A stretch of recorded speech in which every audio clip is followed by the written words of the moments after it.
Thank you.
All right, I think we are all good to start now. Thank you everyone for joining this session today. My name is Minni Walia. I am a program manager with the Azure Data Explorer product group. Also, I have my counterpart Henning available today for this session. Thank you so much, Henning, for helping me with the questions. Henning will be available on the live chat area, so feel free to shoot your questions. Any sort of basic or advanced questions, feel free to shoot, and Henning will be answering throughout the session. All right, so a quick look at the agenda for the session today. So I'll be covering three broader parts in this session. First, I will be giving an introduction to the Azure Data Explorer as a platform. The short form is ADX. I might be using in between interchangeably. And then I'll give you a quick demo of the platform to demonstrate the capability of the system. And in the end, we'll talk about some of the reference architectures which are already used by a lot of our customers. So before we get started, I would like to give you a bit of a context. As we all know, these days, there is a huge explosion of data from a wide variety of sources. It could be from IoT devices, sensors, clickstreams, and a lot of other line of business applications in the enterprise systems. So this leads to an exponential increase in the 3 V's, which is velocity, volume, and variety of data. So there could be two broader scenarios in this case. One, where you already know the questions you are seeking answers for from your data. In this sort of case, you will typically pre-aggregate the data in such a way so you can provide quick answers to those pre-canned questions. Second scenario could be, which is a bit tricky one actually, where you have no idea about the sort of questions business will be bombarding at you, where you need to seek answers from your data. That's when you need, a system that can cater to both the scenarios. Mainly the ability to ingest the data in raw format with low latency and high throughput, ability to process it and run queries at a lightning speed. So you can provide answers to those sort of ad hoc unknown questions by building a near real-time analytics platform that is performant as well as cost-effective. So this is what ADX is all about, Azure Data Explorer is all about. Let's get started with the introduction slides. So Azure Data Explorer is a big data analytics system service, which is mainly meant for the fast flowing data. It's a fully managed PaaS service, which comes with the goodness of all PaaS features, wherein you don't need to manage any infrastructure, no maintenance overheads. The second pillar for the service is it's highly optimized for the streaming scenarios. So you can gain insights from your fast flowing data at a near real time. Just to give you an idea on the scale at which we can ingest the data, you can ingest 200 megabytes per second per node within a cluster, and a cluster can be scaled out to n number of nodes. The third pillar for the service is around data exploration. So you can do interactive analytics for the data exploration purposes using ad hoc queries, and you can expect performance of less than a second over billions of records. And I'll show you that in a while when we go to the demo section. So in terms of use cases, Azure Data Explorer is mainly meant for time series and log scenarios. So when I say logs, it need not to be the Windows and system logs only. It could be any sort of events generated by your business. So for example, it could be the monitoring logs, security logs, or any business activities, user activities within an enterprise, clickstream events. The system has got ability to consolidate and correlate the logs and events from wide variety of sources. It could be on premises, on cloud, or third-party sources. Also, in terms of use cases, we have seen a lot of success where customers have replaced their legacy log analytics solutions and saved quite a lot in terms of cost and management overheads.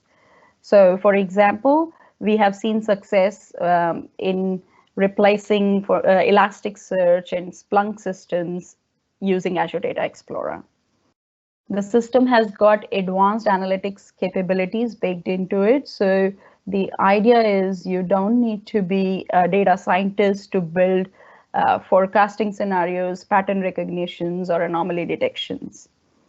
The system gives you those sort of capabilities with the help of operators and baked-in functions. ADX is highly optimized for the IoT Telemetry Analytics scenarios.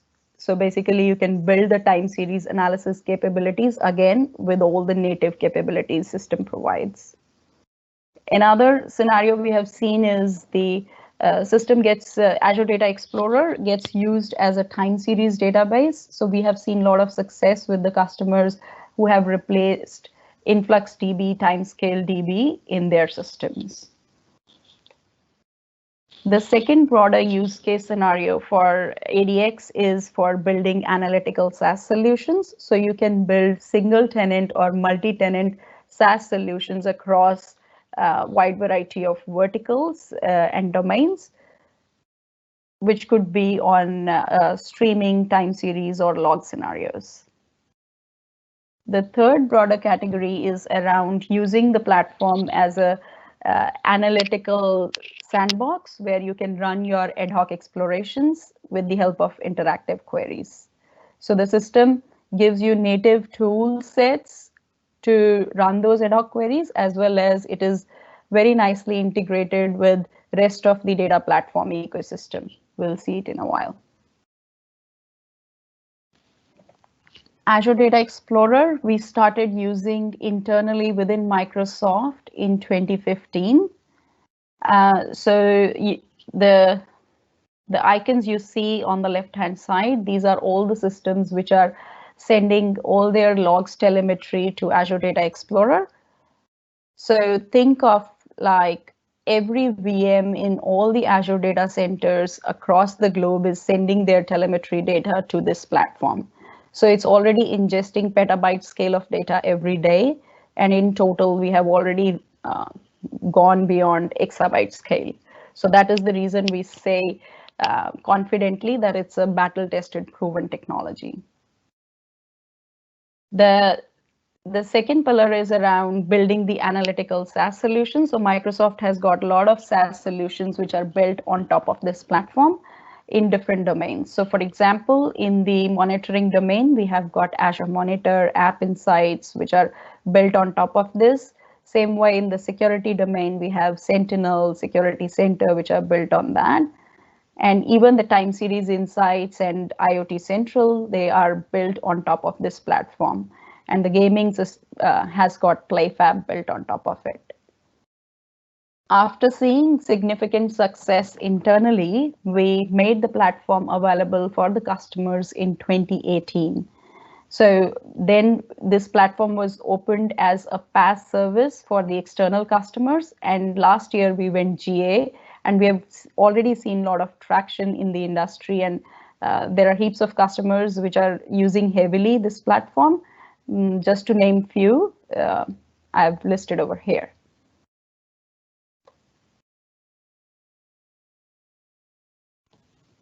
So just to give you a quick sneak peek on the architecture, what makes this platform so good. Azure Data Explorer comprises of two key components. One is the data management component, another is the engine nodes. So the data management service is mainly responsible for ingesting the data in streaming or batch mode. What you see on the left-hand side is the list of connectors which are natively supported to ingest the data, be it in streaming or batch mode. So for example, we have got Event Hub, IoT Hub, those sort of connectors, the Azure Services connectors, as well as the open source connectors are available for Kafka, Spark, Logstash. And you could also ingest data using APIs. Engine node is the one which has got all the smarts in terms of processing your data, and your data gets stored onto the local SSDs of your engine nodes. So think of it like the system has got an ability to store the data in hot, cold, and archive store. So typically what we have seen, customers store their frequently accessed few months of data into the local SSDs of the engine nodes. Infrequently accessed data for years resides onto the remote storage, which is built on the Azure storage.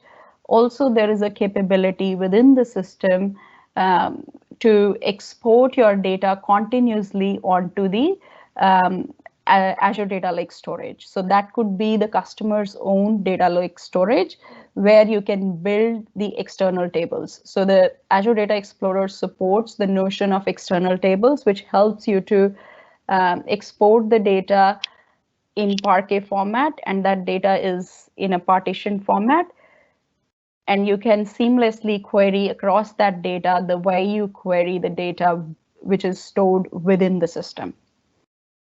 Also, you can configure your cluster within your own VNet. So there are a lot of enterprise-ready features available in terms of security. On the right-hand side, what you see is the list of services and systems which you can integrate in terms of querying the platform, or you could build your near real-time dashboards on top of it. So for example, there are APIs available for you to leverage to integrate with your custom applications. You could build near real-time dashboards using Power BI, Grafana, Redash, and a lot of other Azure Data Explorer dashboards. So there are a lot of dashboarding capabilities you can build by using the native connectors.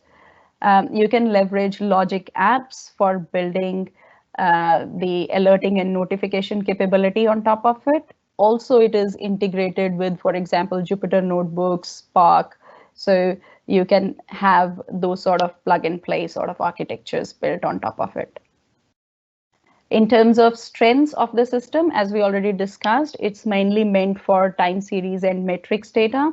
You can do full text search on top of it. You can do the analysis across multiple dimensions.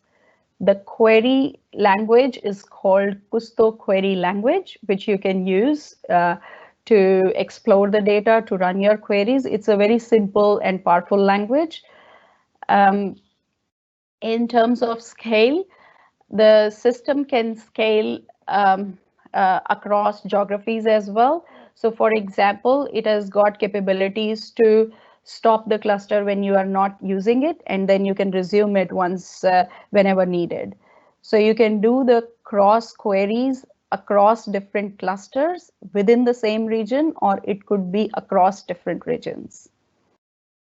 In terms of latency, as I said, it's a low latency and high throughput ingestion system.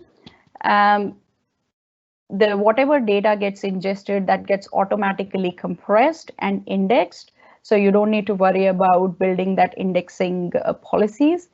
The data can be automatically, you can configure very easily via portal, where the retention policies and whether how many days you want to store in hot store or cold store, those sort of things, even the pause resume, all are just a single click on the portal. That sort of easily configurable settings. Any questions so far, Henning? Before we jump on to the demo part? Oh, there are a lot of questions, and I'm answering them in the chat. Most questions are around, hey, is ADX just for log telemetry, or is it possible to update and delete data? So the usual questions, and also where this data is stored. I'm answering those kinds of questions in the chat, and maybe we can go over them later. Okay, all right. So, okay, let me give you a quick demo of the platform. So currently I'm connected, as you can see, I'm connected to the web client called ADX Web UI. This is the URL through which I'm connected to it. Similar experience you can get even with the Custo Explorer, which is the desktop-based client. And this web client is integrated with Azure Active Directory. As you can see, I'm connected with my Microsoft credentials. Now, to start with, on the left-hand side, as you can see, there are two different experiences you get with this. One is in terms of querying the data, another is the dashboarding capability, which has been recently introduced. It's in preview at the moment, but I'll show you a quick look on how easy it is to build your near real-time dashboards with this. So the first step, what you do with this is you just click on the add cluster, get your cluster URI from the portal and connect to it. Over here, what you see is like I'm connected to two different clusters. This is the name of the cluster, Demo 12, and West US is the location of the cluster. Within the cluster, I've got multiple databases, just like any other relational database. Within a database, I've got different tables, and you can have your repeatable queries stored as in the form of functions within the platform. Now, let me show you some of the capabilities within it. Like, for example, the SQL BI database has got all the tables which are which have the Power BI log telemetry. So the trace logs and performance counter logs from the Power BI ecosystem. Let me show you some of the queries, how well system can perform. So the first query I want to show you is around what I'm doing in this. This is a Custo query language, what I was telling before. In this, for example, I'm saying dot show extends. Now, let me explain what extends are. As the platform supports humongous amounts of data, so all that large amounts of data gets divided into smaller chunks to store the data in an effective manner, and those are called as data shards or extends. typically an extent is of comprises of 750,000 rows of data. So here in this query, what I'm trying to show you is show me the extents and then aggregate the data using summarize operator, aggregate it on original size, extent size column by table name, and then I'm filtering the table name. Just get me only those tables which start with BI Azure. And then I'm using extend operator. Extend operator is mainly to create a calculated column. So I'll get the comp ratio calculated column, which will divide the original size to the extent size and will give me the compression ratio. So here you can see the compression ratio. In total, all these 4 log tables, they had 28 terabytes of data, which is stored into the system as 2 terabytes. So you will be paying only for the 2 terabytes, not for the 28 terabytes. So this is one of the ways, or there are a lot of other such features which make this system very fast and cost effective. Now let's have a look at the number of records in the table. So here, this table BI Azure Trace MSIT SUS, this has got total 40 plus billion records. And as you can see, the queries are running in a blazingly fast way. And bear in mind, this cluster is in West US and I'm based in Sydney in Australia. So I'm running these queries across different geographies. So that latency is also there. Had this cluster been in Australia, the queries would have run even faster. But still, I think the performance is pretty good. Now, let's move forward with other queries to see the other capabilities. Now, in this query, what I'm doing is I'm trying to find how many errors I got in a single day. And I'm filtering the data for a specific day, aggregating it by the level and task name. So in this query, what I'm doing, so you see it is just within 2 seconds, you are scanning 40 plus billion rows table and getting 800 million records bucketed into these 5 categories. So the level tells me whether it's an error or warning or informational sort of data. The next query, in which what I'm trying to do is I'm again filtering the data for a single day based on the level, which is 2, which is actually give me the list of errors. And then the interesting part is I'm parsing the role column, and where I'm saying parse it and give me a new calculated column role type and ignore everything after underscore. Why I'm doing that? Let me show you that. So for example, this is the query which is giving me the sample data. Here, what I'm doing is I'm just taking top 10 records filtered by these role and level. Here you can see there is a role column which has got, the developer has concatenated the server 9 and the server index into a single column rather than creating 2 different columns. That's why I'm parsing over here, ignoring everything after underscore. So I can do the aggregation by role type. And then finally, what I'm doing in this query is I'm binning the data into 10 minutes buckets and rendering a time chart. The system supports IntelliSense. So for example, there are a lot of charting capabilities out of the box supported. So here I've used time chart, but you can use different types of charts depending on your requirements. Now, as per this time chart, as you can see, majority of the errors I have got from the backend role. So you can just focus on that specific type of servers rather than all these different types of servers within the system. And you can select, deselect all these visuals to make them better from visualization perspective. Now, in this specific scenario, the last query which I wanted to show you, just to give you a glimpse of the power of the platform. Here in this query, what I'm doing, I'm creating a variable where I'm storing the data set for a single day. And then the key thing over here is I am filtering against the column filled event text. So if you look at this sample data over here, this has got all the typical trace log data where you have got timestamp and a lot of low cardinality, high cardinality strings.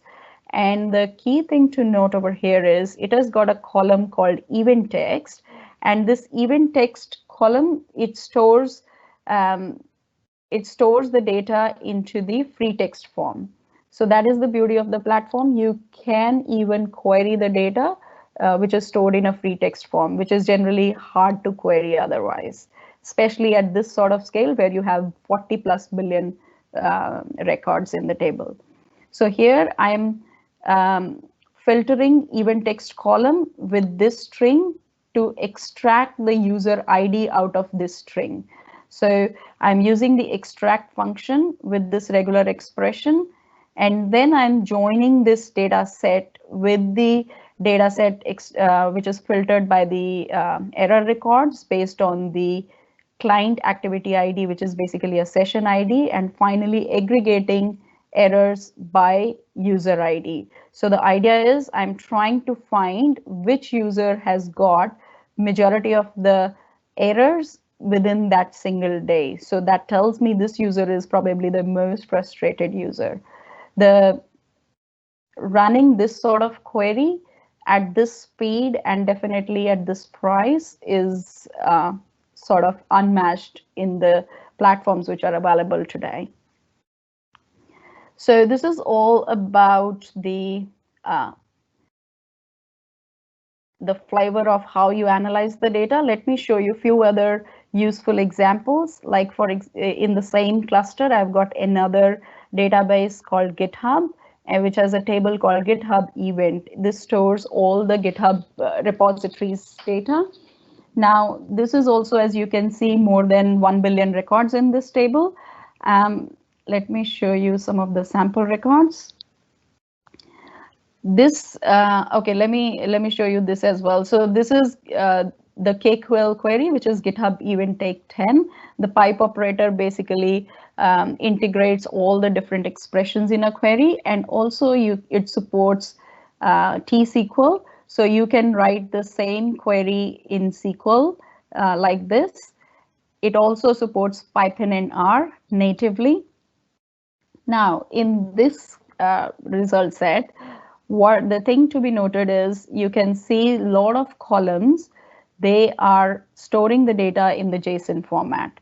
So with this query, I just wanted to show you that the system has got native capability to store the JSON data as it is, and you can easily query it on top of just using the JSON attributes. So for example, let me run this query.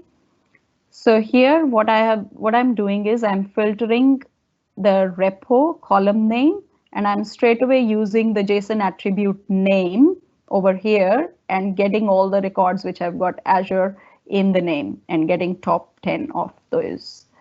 So this is another capability in the system which supports, as I said, the system supports structured, semi-structured, and free text data. Okay, so let's move on to few other advanced scenarios.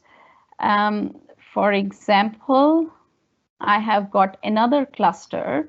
This is a smaller one, actually. I just wanted to show you the capability in terms of ML and forecasting capabilities. So the system has got a lot of native features for time series analysis, doing predictions, anomaly detections. There are lot of well-known decomposition models which system uses to decompose the data into seasonal, trend, residual components, and which helps you to build those predictions and anomaly detections on top of it. So for example, this is a near real-time lab which I had created, which has got a table called time series sample. In this table, in time series sample, basically I have got 1 month data for a traffic hitting an internal web application. So this is a time series data, and I'm going to show you the time series capabilities. For example, there is a variable in this query. I'm creating these 3 different variables to store the start time, date time, end time, and the duration. This is the make series operator, which gives you the ability to build the time series. And yeah, I'm building the time series for this specific duration. And the data is binned in the buckets of 2 hours. Like you can say step duration I've given over here as 2 hours. And I'm filtering it further with the server ID just to make the data not too complicated in terms of visualizations. And then I'm extending it using the series decompose function.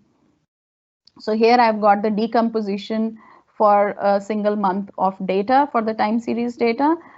Now, this is just to show you how the system works, in terms of doing the forecasting capabilities. In the next query, what I'm doing, I'm using the series decompose forecast function. It works pretty much similar way, the way I had shown you this. It uses series decompose function under the hood to build the forecast for the next 7 days. It's a pretty much similar query. What you see, I've used the make series operator to make the series, which is binned by 2 hours of duration.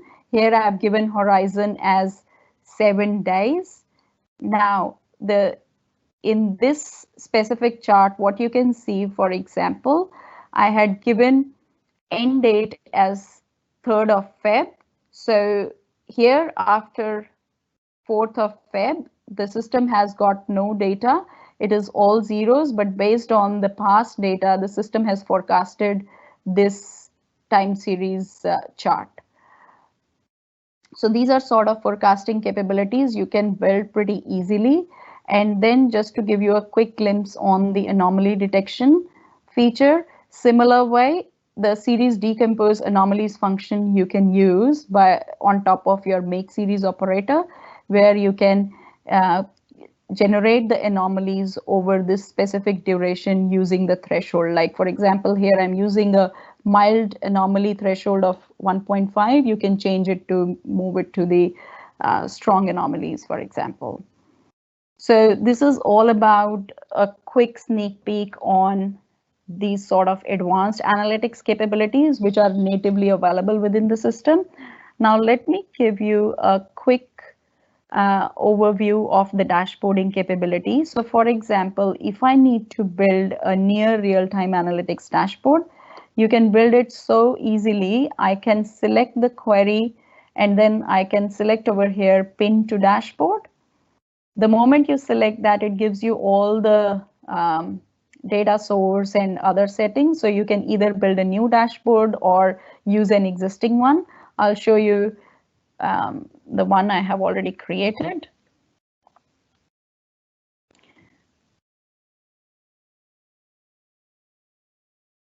So the moment you pin your query, that single query will appear as a single tile over here. And same way, rest of your queries with any of your charting capabilities can be pinned over here to build this sort of dashboard within minutes.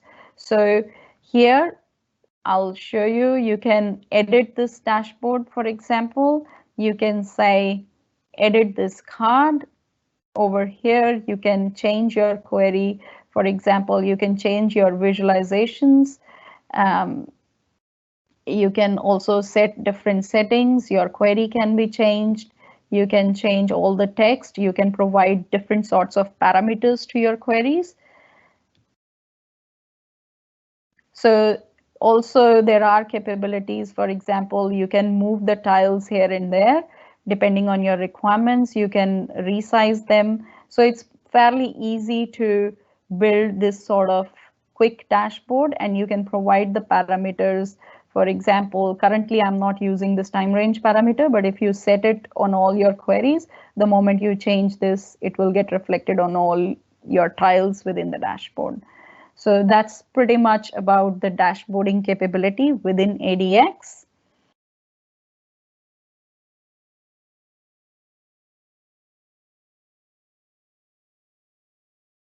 any questions on the demo or the dashboarding capability, what we have seen so far, Henning, or shall we move on with rest of the slides? The questions so far are not about things like row-level security, KQL and SQL, where to execute what, where to get those beautiful queries that you executed. So I just highlighted that we recently published a couple of free plural-site courses, which I guess would be the best source for getting insight into KQL. And also, yeah, I mentioned that we have an MSTDS endpoint, which is compatible with SQL, but only with the select part of SQL. So as I already mentioned earlier, we don't support in-place updates or delete operations. So select is working, which means that you can connect with any ODBC, JDBC clients. People like to connect to it with things like Tableau, Click, MATLAB, or I don't know, Spring-based JDBC connection. And I think you can continue, and then I'll just continue to answer the question in the chat.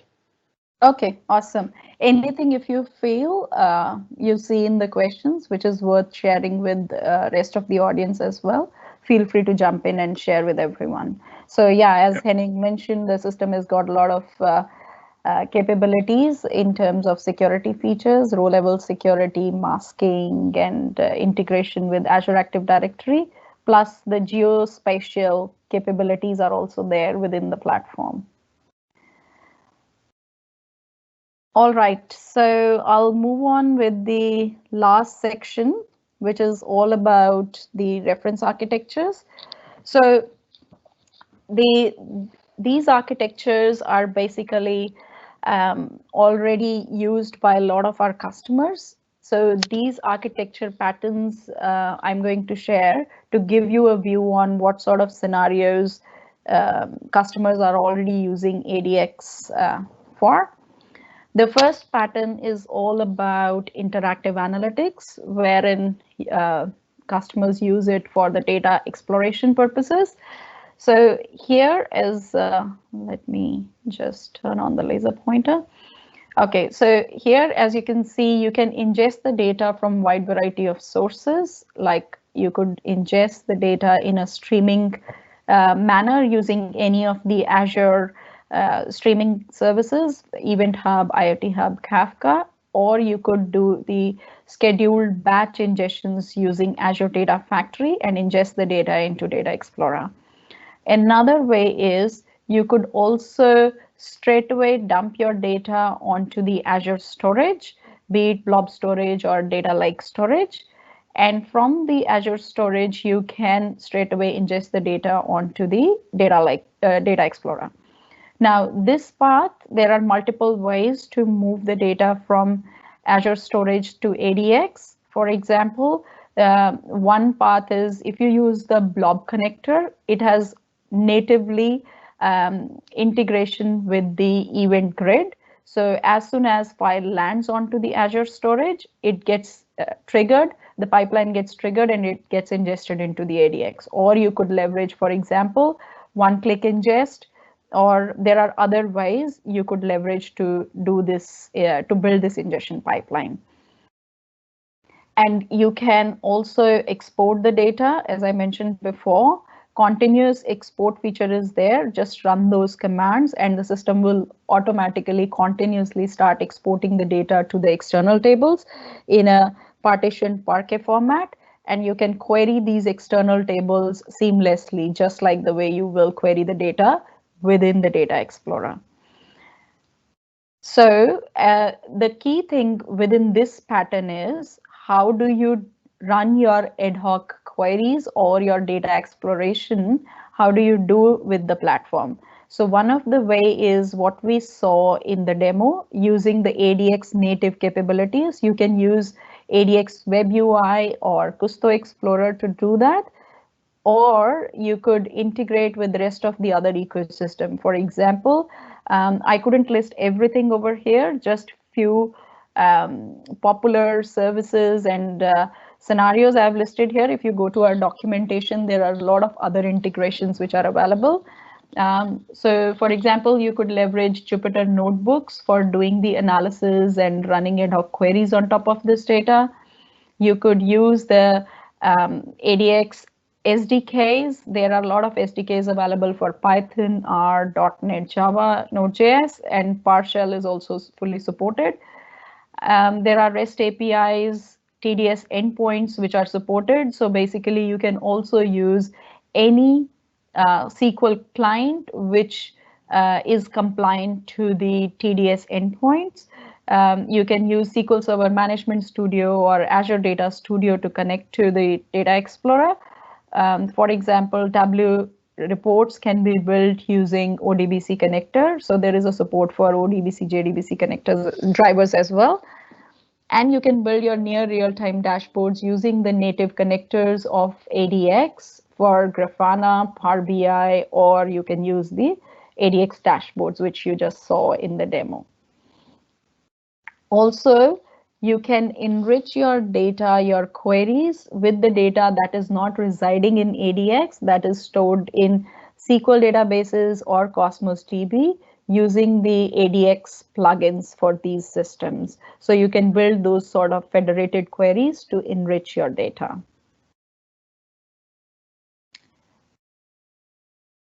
Next pattern is, so the previous pattern which I showed, that is heavily used by majority of our customers because it's a sort of a starting point for any customer to build the exploration scenarios. So we have got a lot of customers like we saw in previous slides, Taboola, Bosch, Daimler, who are using this platform for the ad hoc exploration purposes.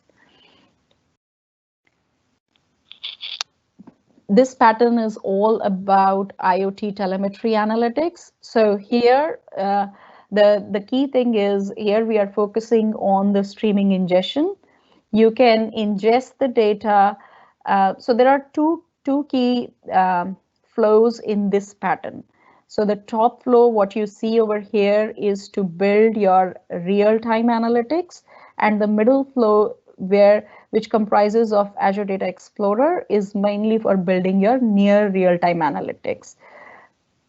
Now, let's try to understand this flow with the help of example. So for example, there is a retail customer who is using this for their retail application.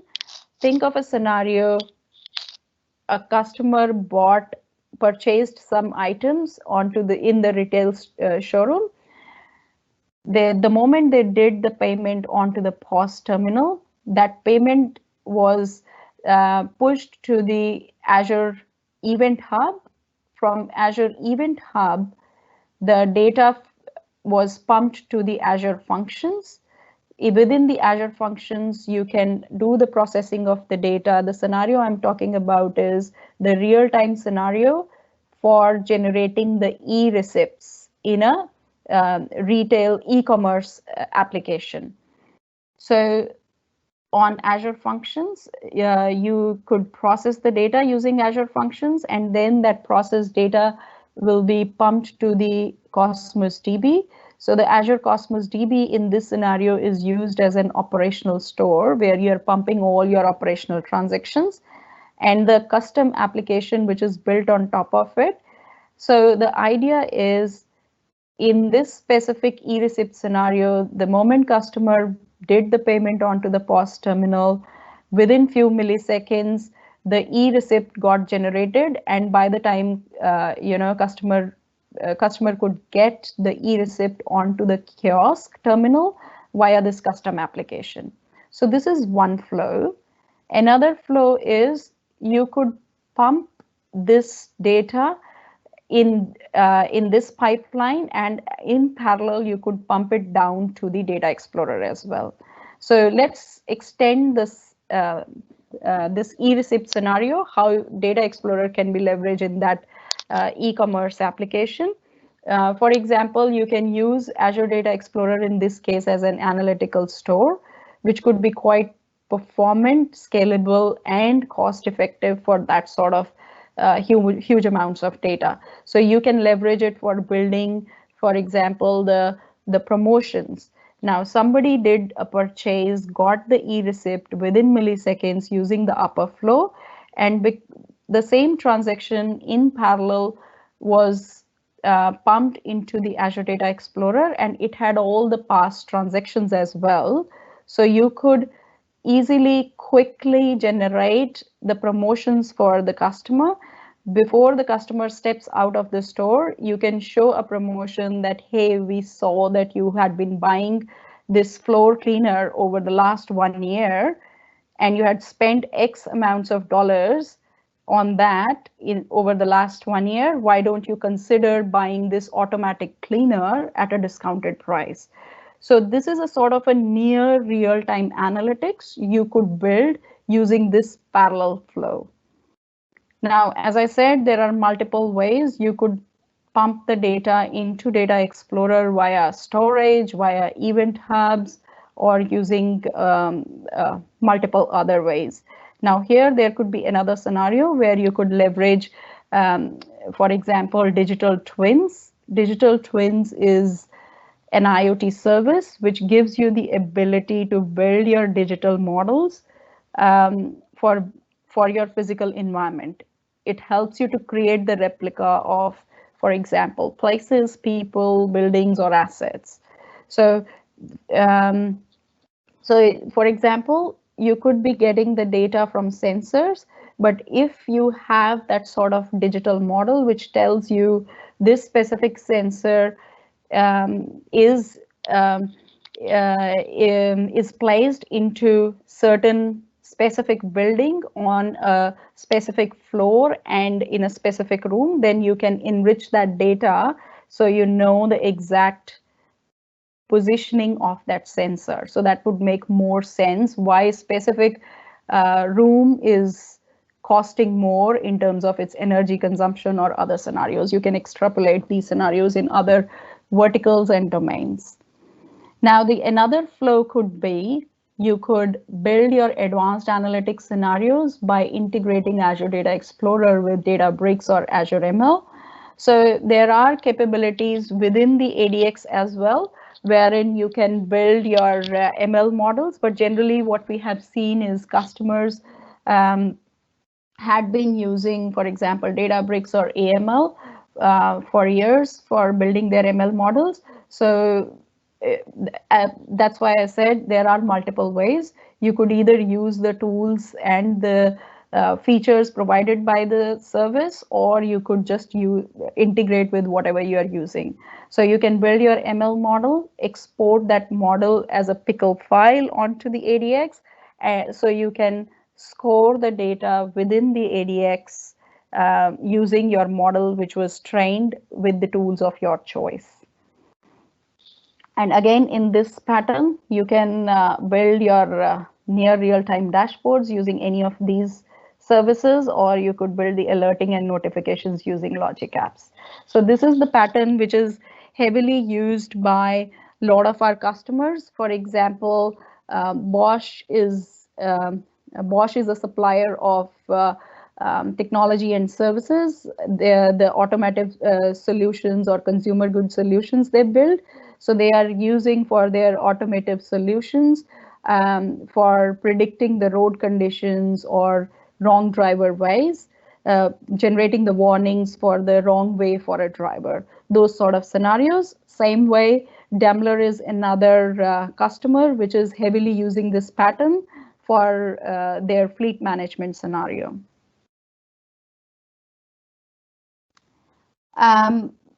Next pattern is all about big data analytics. So in this pattern, the key thing to note is, I will not get into the details of the same components and everything. I'm just giving you the messaging from each sort of different patterns. Here, the key thing is how you could leverage the power of two big data platforms, which is ADX and Synapse Analytics. Both the systems, they complement each other. So for example, you could build your data warehouse using Synapse Analytics, wherein you build the BI reports on top of curated aggregated data models using the lower flow, and you could leverage ADX for building that high speed, low latency big data analytics over the time series and log data. So you can build the near real time dashboards with that upper flow. And another scenario could be you could enrich the data by moving the data from ADX to Synapse Analytics. That pre-aggregated data could be pushed down to the Synapse Analytics to enrich it with your historical data, which is stored in your data warehouse.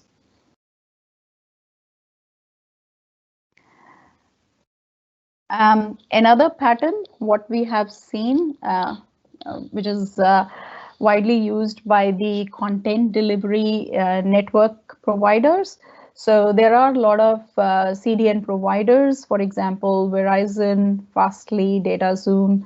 They are pushing the CDN logs onto the Azure storage, and which get pumped to the ADX. So you can build the alerting and notifications using Logic apps or the dashboards using any of these services. So in this specific scenario, generally what we have seen, for example, the CDN logs, the key thing is they are huge in terms of volume. So we are talking about tens of terabytes of data which get ingested every day. And these people, they are generally looking for the information like if for example, a specific video was delivered at right time, or during the streaming of that video, were there lags or any issues, those sort of analysis they build on top of it. And in this pipeline, again, either you could bulk ingest the data depending on what sort of latency your use case can afford, or you could trigger the pipeline. For example, the moment file land onto the Azure storage, Event Grid under the hood can automatically start ingesting the data into ADX. So this could be another pattern. The last pattern which I wanted to share was all about building an end-to-end monitoring solution using ADX. So here in this pattern, what you can see is you can ingest the data from a wide variety of sources. It could be on-premises or other clouds or third-party systems. There are a lot of native connectors which are already supported. For example, Logstash. These are the ones, Apache NiFi, FluentD, FluentBit. These are already used by a lot of our customers to ingest the data onto the storage and then to ADX, or maybe directly to the ADX. So as you can see, there are multiple flows. So the key idea is, with this pattern, you could build a hybrid monitoring solution. So for example, you can leverage the power of already available SaaS solutions, Sentinel or Monitor. Typically what we have seen is customers pump their security logs to Sentinel. Their infrastructure logs, for example, they get pumped to the Azure Monitor. And your application and all other logs could be pumped to the ADX. So there is no hard and fast rule. You could leverage all three platforms, two of them, or just one of them. So ADX, as I said, you can ingest any sort of logs, but you can mix and match depending on your requirements. So for example, the key thing what we have seen is the customers want to use wisely Sentinel. For example, you would just want to pump your security logs to it and rest of the logs to ADX to make your solution cost effective.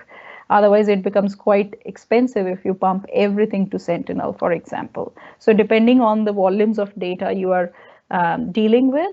And another key thing to be noted in this pattern is ADX supports a feature called ADX proxy. ADX proxy gives you the ability to query your data across these different domains. So for example, the demo we saw in ADX Web UI, you can connect to your ADX cluster and you can query the data across Monitor, Sentinel, and the data which is stored into ADX in a single query using this ADX proxy feature. So you don't need to move data here and there, just do that cross querying within a single query across these different domains. And also, generally what I've seen is customers use ADX as a centralized store for all their logs. So as I said, there are a lot of already available SaaS platforms, be it time series solutions or monitoring solutions. So you can leverage the power of those SaaS platforms which are built on top of ADX if they cater to all your requirements.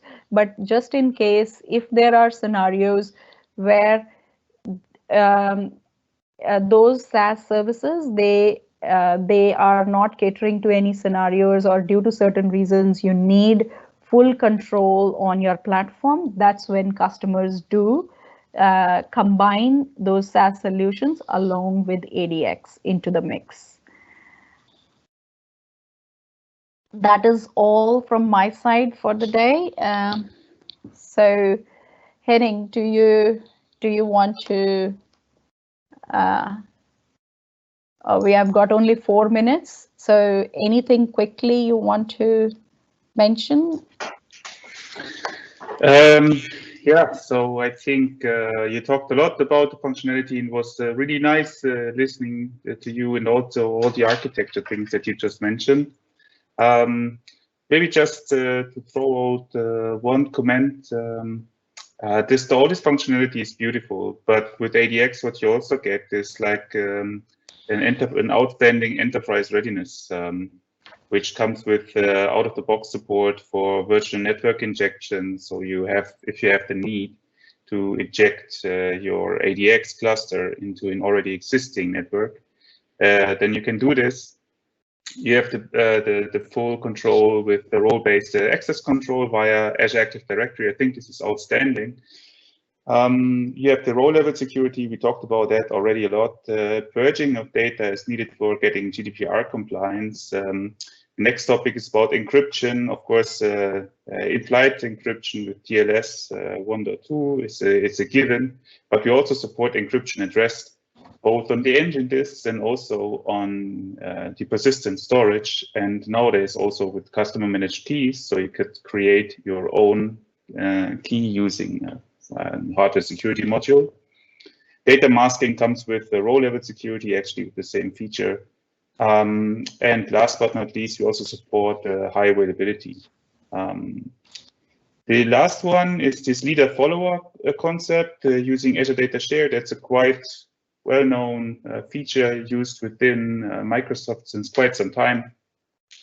This actually enables you also to think about new business models of sharing data with other ADX instances, which is a quite cool scenario. Just think of a mapping company creating map data, and another company is just leveraging that by adding by making something like a symbolic link to another database. So this is quite cool features. This was the only point that I wanted to make. Besides that, I really have to say excellent questions. And yeah, thanks for your time. Thanks for inviting me. Thank you so much, Henning. Thank you everyone for joining us. Nadia, over to you if you want to sum up the session. Awesome. Thanks for that, Minnie, and thanks for that, Henning. There were some great questions that came through, and I've just added some more as well.